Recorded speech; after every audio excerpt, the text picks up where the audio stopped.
Soy Mariano Laudonio y soy profesor de Historia. En el marco de la Cátedra de Historia Argentina, estoy con el coronel retirado Guillermo César Viola, y el objetivo de nuestra conversación es que se conozca toda la verdad histórica acerca de los hechos acontecidos en nuestro país, fundamentalmente en la década de los 70. Así que le agradezco mucho al coronel Guillermo Viola el que pueda estar hoy conmigo para compartir sus conocimientos al respecto. Buenas tardes, coronel. Muchas gracias por prestarse a esta entrevista. Para nosotros es muy importante. Y antes que nada, comentamos que el coronel Viola es miembro fundador de la Unión de Promociones.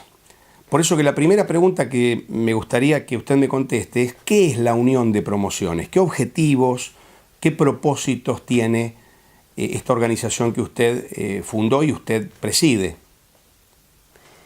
Respondiendo a su pregunta, la Unión de Promociones es una organización no gubernamental que se constituyó como tal el 29 de mayo del año 2005.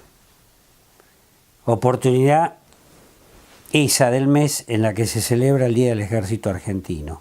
¿Y por qué hago esta aclaración? Porque nació de un grupo de oficiales retirados del Ejército Argentino que, encontrándonos informalmente en un café, comenzamos a preocuparnos por el qué se podía hacer para el apoyo de los distintos camaradas que empezaban a desfilar por los tribunales con el bendito tema o el famoso tan trillado tema de lesa humanidad, como así lo llaman. Y se constituyó, dije como tal, el día 29 de mayo, pero a la semana nomás ya empezamos a incorporar gente de otras fuerzas retiradas que se iban sumando para esta tarea. Había una honda preocupación en el personal de retirados cuando empezamos a comprobar que todo esto iba cobrando una dimensión inusitada y que, a nuestro entender, se estaban suscitando una serie de circunstancias que no se correspondían con la verdad. Y ahí lo primero que hicimos, la primera medida que tomamos fue determinar la finalidad y los objetivos de la Unión de Promociones. La finalidad era trabajar mancomunadamente, coadyuvando con las tareas que cada uno desarrollara, para brindarle a nuestras instituciones de origen, léase Ejército Argentino, Armada Argentina, Fuerza Aérea Argentina, después incorporando las policías provinciales, la Policía Federal, Gendarmería, Servicio Penitenciario, ir incorporando la gente y que toda esa masa de retirados que tenían que empezar a afrontar estos temas tuvieran un lugar donde poder asesorarse, donde poder recibir alguna especie de instrucción relacionado con qué se podía hacer. Por ejemplo, buscando apoyatura de profesionales del derecho para afrontar esto que comenzaba a gestarse. ¿Y cuáles eran los objetivos de la Unión? ¿Cuáles son los objetivos de la Unión de Promociones? Fundamentalmente, trabajar mancomunadamente con los integrantes de las demás fuerzas armadas, de seguridad, penitenciarias y civiles, porque con el tiempo se fue incorporando la arista de los civiles, en la lucha por el reconocimiento de la verdad histórica completa y además apoyar a las familias con nuestra tarea para que de alguna forma no se viesen, digamos, sorprendidas o no se viesen solas en esta lucha que se iniciaba. Entonces nos nucleamos ese grupo de retirados que, como dije al principio, de un embrión de 4, 5 integrantes del ejército argentino en situación de retiro, se amplió rápidamente a las demás fuerzas. Coronel, usted recién nos comentaba acerca del trabajo que ustedes están haciendo respecto de los detenidos, los procesados por hechos que acontecieron en la Argentina hace más de 40 años. La pregunta concreta es ¿por qué usted emplea el término y por qué podríamos considerarlos presos políticos? Sí, es una muy buena pregunta que muchos hacen y que pocas veces, a veces uno tiene la oportunidad de aclararla, ¿no?, con esta tranquilidad. En primer lugar, todos los que hoy están siendo penalmente perseguidos han sido apartados de sus jueces naturales. Nosotros teníamos jueces naturales, jueces militares. No significa que la justicia militar estaba por sobre la justicia civil. La justicia es una sola. En este caso hay que aclarar que se habla de ámbito, el ámbito militar, donde se juzgaban presuntas faltas o delitos cometidos en ese ámbito. Fueron apartados inconstitucionalmente de sus jueces naturales y se les aplica desde un comienzo una jurisprudencia que no tiene nada que ver con el derecho de la guerra.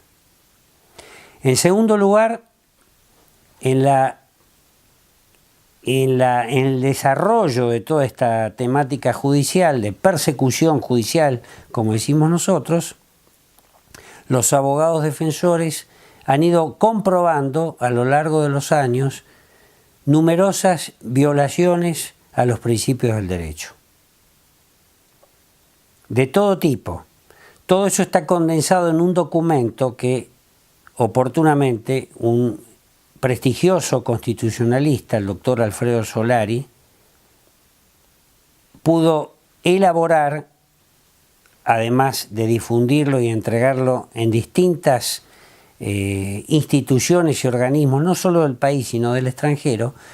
Decía un documento que se titula Los 14 derechos humanos que el Estado argentino está violando en perjuicio del personal detenido.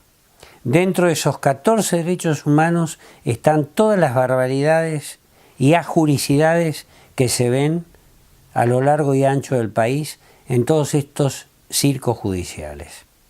Además, hay otro concepto más por el cual refuerza el fundamento de por qué son presos políticos.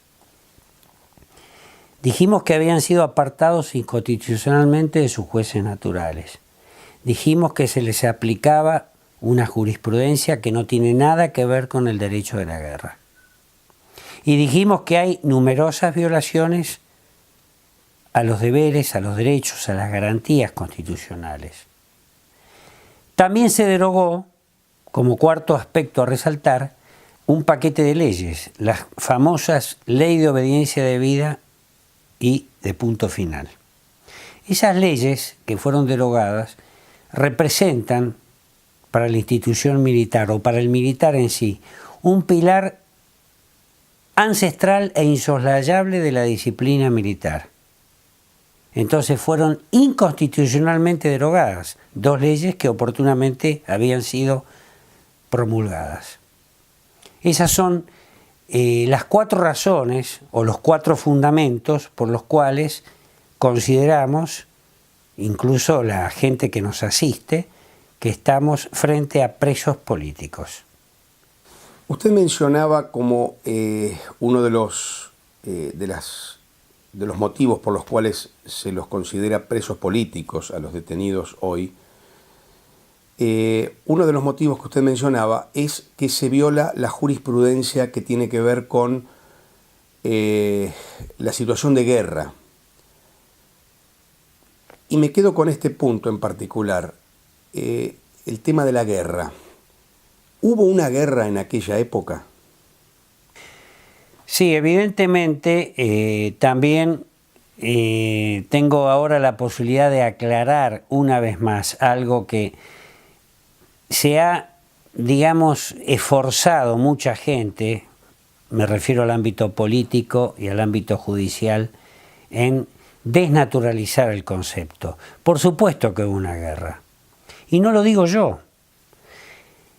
Cuando en el año 83, en la presidencia del doctor Alfonsín, comenzó el juicio a las juntas militares, en oportunidad de escuchar las sentencias, quedó claramente explicitado, y así fue leído, y quedó, repito, explicitado por escrito en cada uno de los cientos de volúmenes que llevó adelante el juicio a las juntas militares, que en el país hubo una guerra revolucionaria. O sea, no es un invento de los militares. En el país hubo una guerra revolucionaria. Entonces, cuando uno habla de la historia, tiene que hablar de la historia completa. Si no, pareciera ser que un grupo de militares que en aquellos años estábamos en actividad, nos levantamos de mal humor y empezamos a hacer barbaridades. Y no fue así. El poder político, presidido por un gobierno constitucional, le pidió a los militares, le ordenó al poder militar tomar intervención. Y ahí tendríamos que empezar a hablar de cómo se gestó esto, ¿no es así? Porque no nos olvidemos que las fuerzas policiales habían sido totalmente sobrepasadas por los hechos terroristas, las fuerzas de seguridad, gendarmería y prefectura, no daban abasto. Entonces el poder político resuelve echar mano al brazo más fuerte, el brazo poderoso de la nación, que son sus Fuerzas Armadas. Así fue como se gestó todo el operativo Independencia, en donde a la Presidenta de la Nación, en aquel entonces María Estela Martínez de Perón, el teniente general Jorge Rafael Videla, con los altos mandos, le hizo una exposición a la Presidenta y en presencia de miembros del Poder Ejecutivo, ¿no? También había políticos que eran, digamos, la cabeza visible de los partidos políticos de ese momento, en donde se les puso diferentes cursos de acción, pero sobre todo se le aclaró a la Presidenta lo que significaba echar mano al poder militar. Y reitero un concepto: las fuerzas policiales, Policía Federal Argentina, policías provinciales, estaban totalmente sobrepasadas por las acciones terroristas. Mataban, permítaseme la expresión, como muñecos a los policías que estaban parados en una esquina. Asesinaban a diestra y siniestra, no solamente gente uniformada, pero estoy haciendo referencia a por qué fueron sobrepasadas. No tenían capacidad logística para enfrentar ese fenómeno. Echó mano el poder político a la gendarmería y a la prefectura, que son las fuerzas de seguridad. Tampoco dieron abasto. Y el último escalón eran las Fuerzas Armadas. Obviamente tendríamos que analizar bien cómo comenzó esto, pero eso será seguramente motivo de respuesta a alguna otra pregunta que seguramente usted me va a querer hacer.